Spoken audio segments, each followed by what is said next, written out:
Last class में हमने to kingdom classification के बारे में पढ़ लिया था। आज हम लोग स्टार्ट करेंगे three kingdom system of classification. देखो, two kingdom class system of classification था, उसको जरा एक बार रिवाइज कर देते हैं ताकि आपका कहानी के फॉर्म में एक फ्लो मेंटेन हो जाए।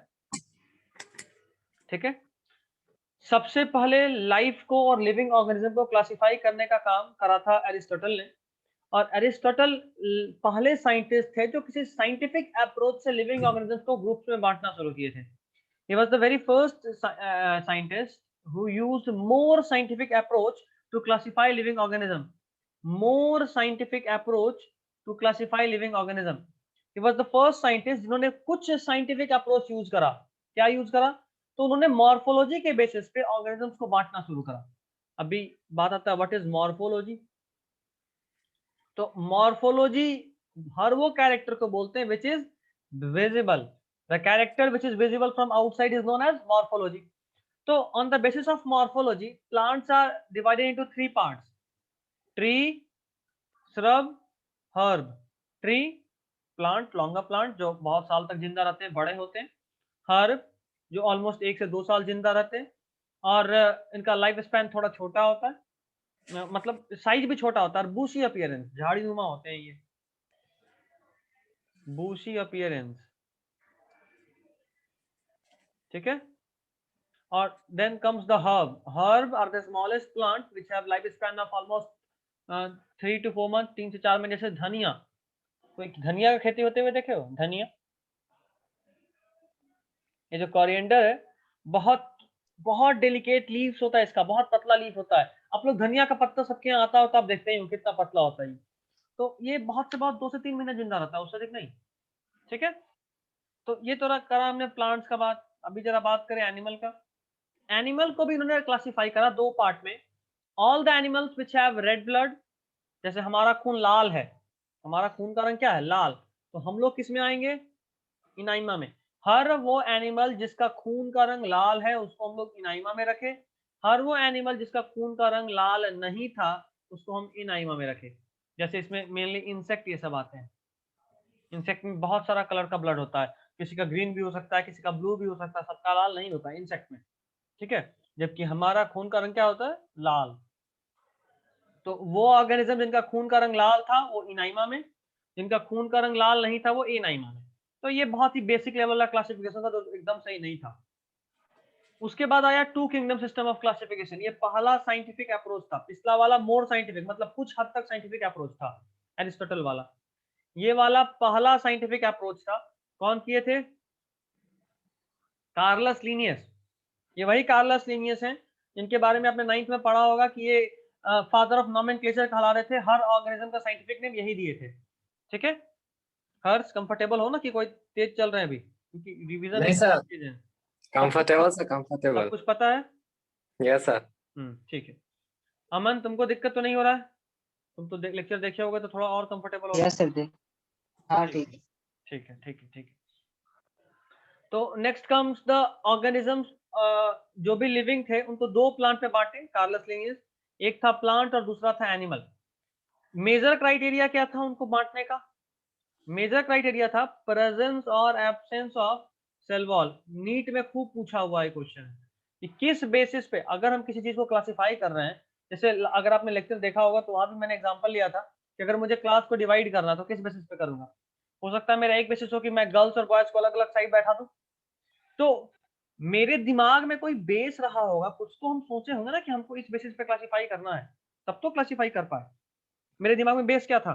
जेंडर, मेल एक तरफ फीमेल एक तरफ। उसी तरह कार्लस लीनियस भी जब प्लांट और एनिमल के बेसिस में क्लासिफिकेशन किए होंगे कि ये प्लांट है और ये एनिमल है, तो कुछ सोच के किए होंगे ना। तो उनके मन में जो था वो था प्रेजेंस और absence of cell wall. Cell wall है तो प्लांट, सेल वॉल नहीं है तो बोलो, सेल वॉल नहीं है तो एनिमल। एनिमल। ठीक है, अच्छा, इसके अलावा कुछ और भी वो क्राइटेरिया यूज कर रहे थे और वो क्राइटेरिया था ग्रॉस मॉर्फोलॉजी की। ओवरऑल आप कैसा दिखते हैं, प्लांट की तरह या एनिमल की तरह। जैसे हाइड्रा, हाइड्रा दिखने में लगता है प्लांट है ना? हाइड्रा दिखने में लगता है प्लांट है लेकिन सेल वॉल नहीं था। तो कार्लस लीनियस के हिसाब से उसको एनिमल में होना चाहिए था क्योंकि सेल वॉल नहीं है। लेकिन ग्रॉस मॉर्फोलॉजी में देखें तो ओवरऑल एकदम प्लांट लग रहा था, उसको प्लांट में रख दें, ठीक है। अच्छा, two kingdom system of classification भले ही गलत था, क्योंकि आप अगर एनिमल को मान लो क्लासिफाई कर रहे हो तो आपके हिसाब से तो अमीबा में भी सेल वॉल नहीं और हमारे में भी सेल वॉल नहीं है, तो हम दोनों एक ही साथ क्लासिफाई हो गए, दोनों एनिमल कहलाए। लेकिन क्या हम दोनों में सिमिलैरिटीज है? बोलो, है सिमिलैरिटी या नहीं? No. नहीं है। तो गलती था इसमें, बहुत सारा कमी था, लेकिन उन कमी के बावजूद भी this system was used till very recently, बहुत बहुत इधर तक इसको यूज किया जा रहा था, ठीक है, हमने इसको यूज करा है। अच्छा, इसमें क्या क्या कमी था ये हमने अभी बात करा ना, तो क्या क्या कमी था उसको हमने बोला ड्रॉबैक। ये वाला चीज अक्सर एग्जाम में बोर्ड वोर्ड होता ना, अगर तो पूछता कि भाई ड्रॉबैक बताइए जरा। तो ड्रॉबैक ये है कि वो मल्टी सेलुलर और यूनिसेलुलर में अंतर नहीं करता है। कौन मल्टी सेलुलर है कौन यूनिसेलुलर है, कोई अंतर नहीं करता है। अच्छा, ऑटोट्रॉपिक और हेट्रोट्रॉपिक न्यूट्रिशन में भी इसमें कोई फर्क नहीं है। जाहिर सा बात है, अगर अमीबा और हम एक साथ है तो क्या हम में और अमीबा में कोई डिफरेंस किया ये? क्योंकि हम कहाँ बिलियंस ऑफ सेल से बने हुए हैं और ये अमीबा सिर्फ एक सेल का बना हुआ है, मतलब इसने अंतर नहीं करा ना, ओवरऑल इसने अंतर नहीं करा। चाहे हम एक सेल वाले हों चाहे हम बिलियंस ऑफ सेल वाले हों, दोनों को सेम ही रख दिया, तो ये दिक्कत था। उसके बाद प्रोकैरियोट और यूकैरियोट के बीच में भी उन्होंने डिफरेंस नहीं करा। ये कैसे कर सकते हैं? तो ये हम ऐसे कर सकते हैं कि प्रोकैरियोट किसको बोलेंगे? जिसका जो न्यूक्लियर मेम्ब्रेन है वो अच्छे से डेवलप नहीं हो। तो जैसे मान लो अगर आप बैक्टीरिया को प्लांट के साथ क्लासिफाई कर रहे हो, क्योंकि दोनों में सेल वॉल है, बैक्टीरिया में भी सेल वॉल है, प्लांट में भी सेल वॉल है। बैक्टीरिया में सेल वॉल किस चीज का बना हुआ है, बताना जरा कोई।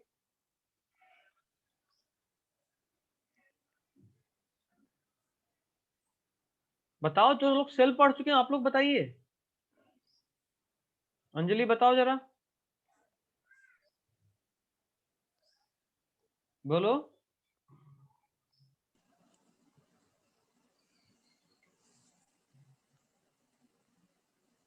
पेप्टिडोग्लाइकन का, इसका ही एक और नाम था। ये आपके लेवल का बात है, ये एक्स्ट्रा है। म्यूरिन नाम आपके लिए एक्स्ट्रा है, बट पेप्टिडोग्लाइकन आपको याद रखना है। बैक्टीरियल सेल वॉल पेप्टिडोग्लाइकन का बना होता है, जो कि खुद भी नाम और नाक से मिलकर बनता है। तो ये तो अभी हम और जानेंगे थोड़ा भी। जस्ट टू किंगडम के बाद 3 4 फिर 5 और फिर यही पढ़ना है। 5 का हर एक हेडिंग को, तो फिर बैक्टीरिया एक अलग हेडिंग बनेगा जो 2 दिन 3 दिन चलेगा, उसमें ये पढ़ेंगे। तो बैक्टीरिया एक प्रोकैरियोट है और प्लांट एक यूकैरियोट है, दोनों को आपने एक ग्रुप में रखा, प्लांट, दिक्कत है। उसी तरह ऑटोट्रॉपिक हेट्रोट्रॉपिक, इसमें भी डिफरेंस हो रहा था। कई बार प्लांट में हम लोग कुछ ऐसे एनिमल को रख दे रहे थे, ऐसे बैक्टीरिया को रख रहे थे जो हेट्रोट्रॉपिक है, तो यहाँ भी दिक्कत क्रिएट हो रहा था।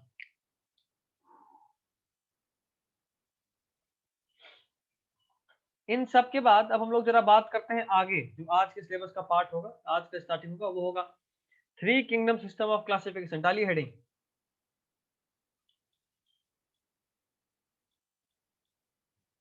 या हेडिंग क्या, चुपचाप बस ऐसे ही लिख लो।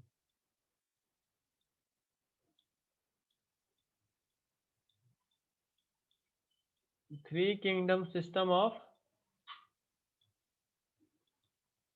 Classification, 3 kingdom system of classification. ये कौन दिए थे? ये ज्यादा इंपॉर्टेंट है। कौन दिए थे, कोई बता सकता है? इसको पता है? Carlos Linnaeus. नहीं, इसको दिए थे कार्लस लिनियस, दूसरा दिए थे, तीसरा नहीं। टू किंगडम सिस्टम ऑफ हाँ हाँ क्लासिफिकेशन टू दिए थे, ये 3 किंगडम। किंगडम है। इसको दिए थे अर्नेस्ट हैकेल, ठीक है। और इसमें उन्होंने एक, देखो 2 किंगडम तो पहले से था, कौन कौन? प्लांट और एनिमल। 2 किंगडम तो 2 किंगडम सिस्टम ऑफ क्लासिफिकेशन में ही आ गया था, प्लांट और animal. 3 kingdom system of classification जब अर्नेस्ट हैकेल दिए तो उन्होंने एक अलग ग्रुप ऐड करा, जिसका नाम था प्रोटिस्टा। क्या नाम था? प्रोटिस्टा। अभी प्रोटिस्टा के ऐड करने से क्या हुआ, इसमें क्या होता है, प्रोटिस्टा इंक्लूडेड, लिखो, included all eukaryotic unicellular organism, जितने भी यूकैरियोटिक यूनिसेल्यूलर ऑर्गेनिजम्स हैं वो सारे के सारे किसमें आ गए? प्रोटिस्टा में आ गए। ठीक है, इसको भी डिटेल में पढ़ेंगे, अभी इंतजार कीजिए। उसकी कौन दिया था ये इंपॉर्टेंट है बाबू, इसलिए लिखा हूं कौन दिए थे। और कई देखो दो तरीके से क्वेश्चन यहां से आएगा, या तो ये पूछेगा who introduce three kingdom system of classification, तो क्या बोलोगे? Ernest Haeckel. अर्नेस्ट हैकेल, एक तरीके से ये। दूसरा तरीका से क्वेश्चन ऐसे होता है कि three kingdom system of class in three kingdom system of classification which new kingdom was introduced, कौन सा किंगडम इंट्रोड्यूस किए? प्रोटिस्टा। प्रोटिस्टा। तो ये दोनों मेन टाइप है। तीसरा टाइप होता है kingdom Protista is proposed by which scientist, तो क्या नाम आएगा? Ernest Haeckel. Ernest Haeckel. That's it. तो यही तीन तरह से पूछ देता है। Next is four kingdom system of classification. Four kingdom, three kingdom पे ज्यादा जोर नहीं देना है, हमारा थोड़ा डिटेल होगा फाइव किंगडम पे।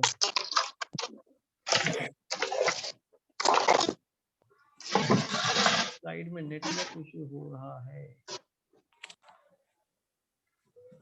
विभूति, अफीफा, अमन, यासीन, हर्ष, ठीक है। सिस्टम ऑफ क्लासिफिकेशन ये कौन दिए थे भाई? तो इनको देने वाले साइंटिस्ट का नाम था कोपलैंड। क्या नाम था? कोपलैंड। और इन्होंने कौन सा सिस्टम इंट्रोड्यूस करा था, कौन सा किंगडम? मोनेरा। मोनेरा में इंक्लूड क्या होता था? Included all prokaryotic unicellular organism.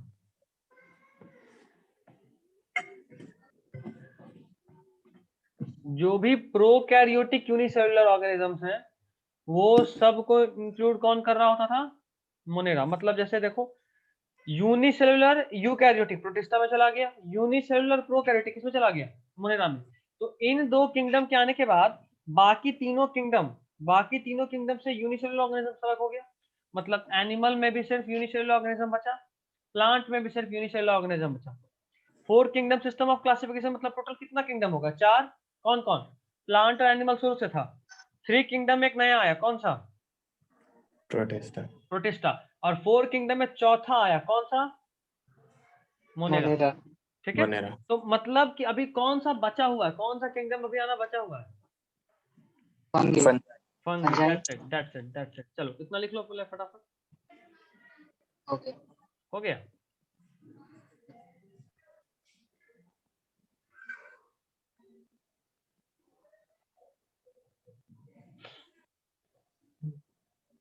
Sir 3-4 में सिर्फ इतना ही पढ़ना है?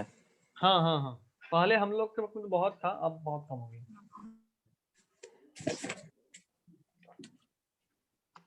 ये सब किंगडम डिटेल में बताएंगे, ये सब किंगडम बहुत डिटेल में बताएंगे। सारा किंगडम ऑलमोस्ट 2-2 दिन खाएगा मिनिमम, इतना है।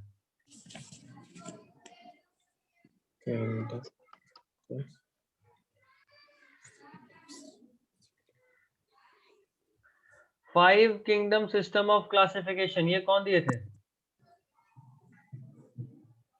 ये दिए थे RH विटेकर।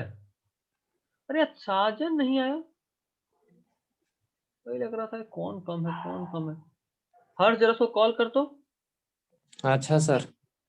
कहाँ रह गया वो, तो हमेशा कभी एब्सेंट नहीं होता है।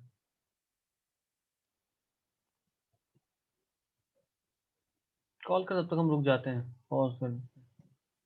ठीक। तो RH विटेकर जो थे वो पहली बार five kingdom system of classification दिए थे, और इसमें कौन सा किंगडम इंट्रोड्यूस करे थे? फंगी। यहीं पे मेन पॉइंट था कि वो फंगी इंट्रोड्यूस करे थे पहली बार। और five kingdom system of classification किस पे बेस्ड है, इसका भी बात कर लो जरा। ये बड़ा इंपॉर्टेंट है, बहुत बहुत बहुत इंपॉर्टेंट। हर 2 साल के बाद एक ना एक बार पूछ ही लेता है। तो क्राइटेरिया फॉर क्लासिफिकेशन, छापना मेरे पीछे पीछे सब लोग।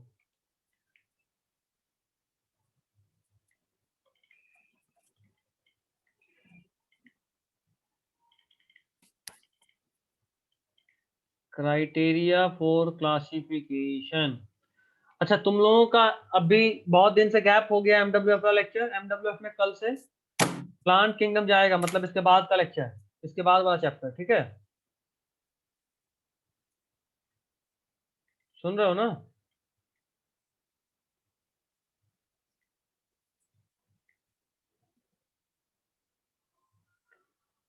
तो पहला है कॉम्प्लेक्सिटी ऑफ सेल स्ट्रक्चर, मतलब सेल यूकैरियोट है, प्रोकैरियोट है, कैसा है। Next is mode of nutrition.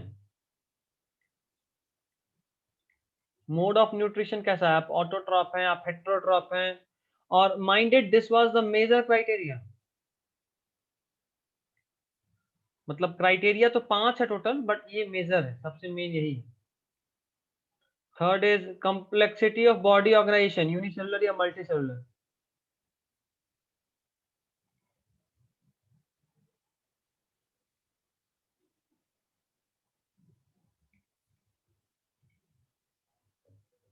Fourth is reproduction, and fifth is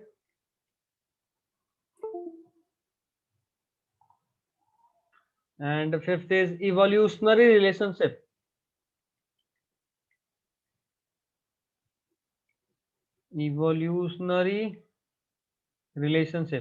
evolutionary relationship को क्या बोलते हैं, ये याद रखिएगा ये term. Phylogeny is a single word used for the term, ठीक है? फाइलोजेनी मतलब इवोल्यूशनरी रिलेशनशिप होता है, फाइलोजेनी मतलब इवोल्यूशनरी रिलेशनशिप होता है। तो R H. Whittaker 5 kingdom system of classification दिए थे, जिनमें अपनी तरफ से उन्होंने एक नया किंगडम ऐड करा था, नाम था फंगी। ओके, अभी 5 किंगडम सिस्टम ऑफ क्लासिफिकेशन में वही 5 किंगडम कौन कौन थे उनके बारे में अगर मैं बात करूं, the first was plant, second was animal, third was protista which was added in 3 kingdom system of classification, fourth was monera which was added in 4th system kingdom of classification, and the last one was fungi which was added by Whitaker himself in the 5 kingdom system of classification. Means in 5 kingdom system of classification, organisms can be classified into 5 kingdom, that is plant, and yeah, or you may say from the very basic I can say monera unicellular होना चाहिए, prokaryotic होना चाहिए, एकदम prokaryotic, सबसे primitive type का। थोड़ा और developed तो प्रोटिस्टा, यूनिसेलुलर तो है जैसा कि ये भी था, जैसा कि ये मोनेरा वाला था वैसा ही प्रोटिस्टा भी यूनिसेलुलर है। लेकिन मोनेरा वाला यूनिसेलुलर होने के साथ साथ प्रोकैरियोटिक था, उसका न्यूक्लियस डेवलप्ड नहीं था, जबकि प्रोटिस्टा वाले में यूनिसेलुलर तो है लेकिन अब ये प्रोकैरियोटिक ना होकर यूकैरियोटिक हो चुका है। अभी अपना कॉपी देखिए, आपने अभी लिखा है प्रोटिस्टा में, लिखे है ना? बोलो बोलो बोलो, ठीक है ना? Yes sir. तो प्रोटिस्टा के बाद आया वाले मोनेरा, फिर प्रोटिस्टा। प्रोटिस्टा थोड़ा और डेवलप करा तो यूकैरियोट तो ये हो चुका था, यूनिसेलुलर था प्रोटिस्टा। अभी उसके बाद आता है fungi. Fungi is eukaryotic but it is multicellular with an exception of east. East एकमात्र ऐसा फंगस है, माइंड इट, ईस्ट फंगस है, हाँ ईस्ट फंगस है। तो mind it, east is a fungus which is unicellular, all other fungus are multicellular, भी black fungus, green fungus, yellow fungus, orange fungus, pink fungus, जितना fungus आना आ जाए, लेकिन सब कैसा होगा, मल्टीसेलुलर। कोई दिक्कत? बोलो। नहीं। तो अभी तक हमने बात कर लिया यूनिसेलुलर ऑर्गेनिजम्स के बारे में, उनका 2 किंगडम, मोनेरा और प्रोटिस्टा। उसके बाद आया फंगस जो कि मल्टीसेलुलर हुआ पहली बार और यूकैरियोटिक था। अब यही फंगस यूं आप यूं समझो ना कि देखो, सबसे बेस पे है मोनेरा, मोनेरा से थोड़ा और डेवलप किए तो प्रोटिस्टा, और प्रोटिस्टा का 3 ब्रांचिंग है। प्रोटिस्टा का कितना ब्रांचिंग? 3 ब्रांचिंग। प्रोटिस्टा वाले ग्रुप में 3 तरह का ऑर्गेनिज्म मिलता है। कुछ फंगस लाइक, तो वो बाद में फंगस बना दिया, फंगस किंगडम, फंगी। दूसरा कुछ प्लांट लाइक, तो वो किंगडम बना दिया प्लांट की। और कुछ प्रोटिस्टा होता है Sorry, your animal voice like. is breaking. Okay okay, let me check. सबको ब्रेक हो रहा है? नहीं। No, sir. Harsh, I guess the network is slow from your side. Refresh कर लो या फिर किसी बाहर खिड़की वाले रूम में आने की कोशिश करो। ओके, तो first Okay, the base is Monera. Monera unicellular prokaryotic. Monera developed to form Protista. Protista is unicellular eukaryotic. Mind it, Monera was unicellular prokaryote while protista is despite of being unicellular is eukaryote। समझ में आ रहा बात? या थोड़ा हिंदी भी बोल दे, बहुत ज्यादा इंग्लिश हिंदी है। अमन कोई दिक्कत? अमन, यासीन, अफीफा, फरहान है या नहीं है? फरहान गायब है, ये भी सुनेगा। आप सबको सुनाते हैं थोड़ा बढ़िया से, बड़ा दिन हो गया। कोई नहीं। तो प्रोटिस्टा का एक पार्ट आया फंगस। प्रोटिस्टा में कुछ प्रोटिस्ट ऐसे भी हैं जैसे ईस्ट। सर ये सब तो अलग अलग किंगडम ही है। हाँ किंगडम ही है, बट प्रोटिस्टा एक ऐसा किंगडम है जिसका क्लियर बाउंड्री नहीं है। किंगडम म्यूट कर लो यासीन, आवाज आ रहा है नेटवर्क की वजह से। हाँ, तो प्रोटिस्टा एक ऐसा किंगडम है ना जिसका बाउंड्री डिफाइन नहीं है। प्रोटिस्टा में कुछ ऐसे भी एनिमल हैं, मतलब कुछ ऐसे भी प्रोटिस्ट है जो एनिमल लाइक है, कुछ ऐसे प्रोटिस्ट है जो प्लांट लाइक है, और कुछ ऐसे प्रोटिस्ट है जो फंगस लाइक है।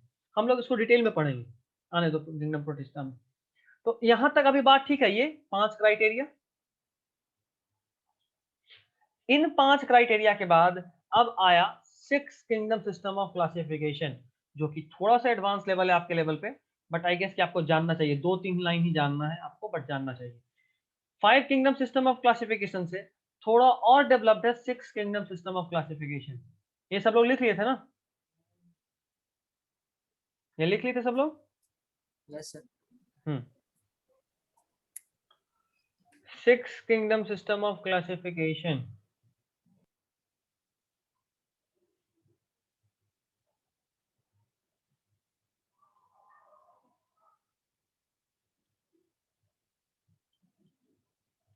Six kingdom system of classification, इसमें कौन कौन थे, मतलब कौन दिए थे? नाम बड़ा इंपॉर्टेंट है। कौन दिए थे?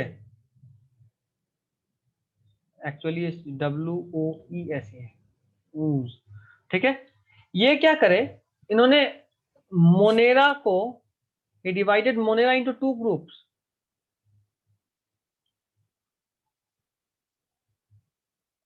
इन्होंने मोनेरा को 2 ग्रुप्स में डिवाइड करा। बाकी जितने भी थे उनको जितना था उतना तो छोड़ दिया, मोनेरा को बस 2 ग्रुप में डिवाइड कर दिया। Kingdom Monera was again divided into 2 groups. First was Archie bacteria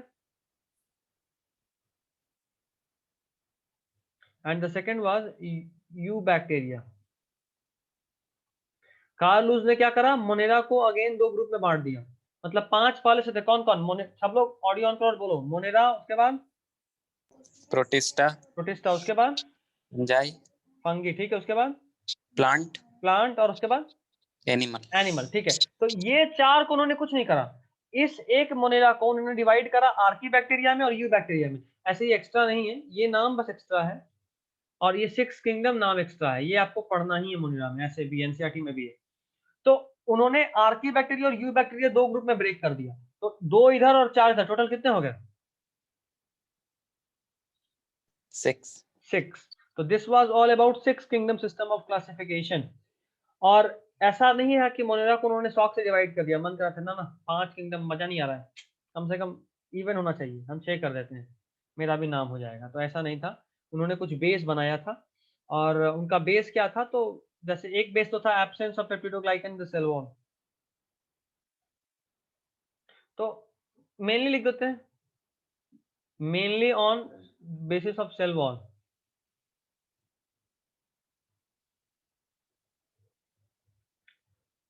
कोई तो बेस पे ही डिवाइड किए होंगे ना, तो बेसिस क्या था?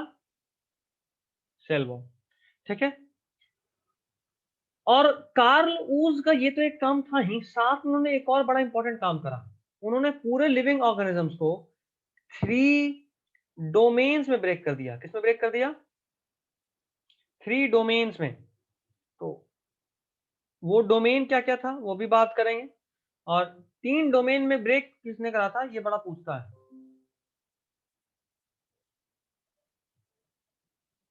बारिश हो रहा है क्या? ठीक है। तो इन्होंने पूरे ऑर्गेनिजम्स को 3 डोमेन में ब्रेक करा। Total living being,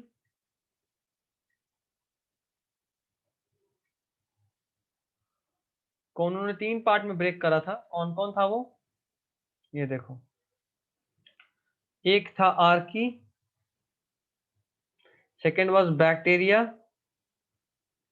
and third was eukarya. देखो, आर्की में पूरे पूरे आर्की बैक्टीरिया थे, बैक्टीरिया में यू बैक्टीरिया थे, और यूकार्या में बाकी चारों किंगडम। कौन कौन 4 किंगडम? प्रोटिस्टा, फंजाई, प्लांट और एनिमल। तो टोटल 6 किंगडम को उन्होंने फाइनली 3 डोमेन में ब्रेक करा। कितने में ब्रेक करा? 3 डोमेन। और इसका बेसिस क्या था? इसका बेसिस था, अभी जो नाम बोलेंगे थोड़ा भारी भरकम नाम है, बट आपको रटना ही है, इसको समझ में तो आएगा ये 12th में।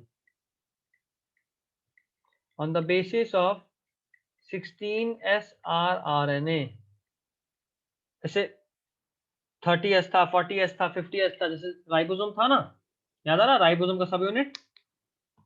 उसी तरह 16S भी rRNA का एक टाइप है जिसका सेडिमेंटेशन कोएफिशिएंट 16 है। तो 16S rRNA पे जो जीन्स थे, इनके बेसिस पर उन्होंने डिवाइड करा था पूरे लिविंग ऑर्गेनिजम्स को 3 डोमेन में। और तीनों डोमेन का नाम था आर्की, बैक्टीरिया और यूकार्या। कौन किए थे ये काम भी? 3 डोमेन वाला काम भी कौन किए थे? Carl Woese. Carl Woese, good.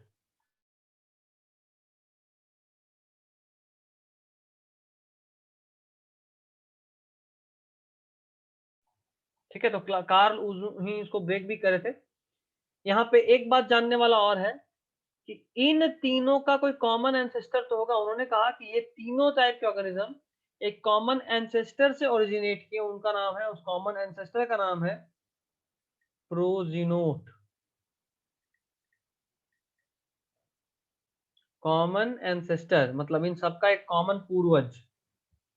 मतलब ये कि जैसे मान लो अभी हमारे टाइम में बहुत सारे रिलीजन है, कोई हिंदू, कोई मुस्लिम, कोई सिख, कोई ईसाई, कोई पारसी, कोई जैन, है ना, बहुत सारे रिलीजन। लेकिन जब इस दुनिया बना होगा, जब ये दुनिया में जो पहला इंसान इवॉल्व किया होगा, वो तो सिर्फ एक होगा, एक मेल और एक फीमेल। तो वो कहलाएगा कॉमन एंसेस्टर, हम सबका एक कॉमन पूर्वज। ठीक है, that is called common ancestor. तो उन्होंने कहा कि आर्की, बैक्टीरिया और यूकार्या तीनों का मिलाकर कोई कॉमन एंसेस्टर होगा, और उस कॉमन एंसेस्टर को हम नाम देंगे प्रोजीनोट। ठीक है, अभी भी दिक्कत है बताइए? नहीं सर, ठीक है। कोई दिक्कत नहीं है? चलो, अभी अगला हमारा जो स्टार्ट होगा वो नया होगा, और वो होगा kingdom Monera. But I guess कि आज चूंकि बच्चा लोग कम है, आज रहने दें क्या, रिज्वाइन नहीं करें?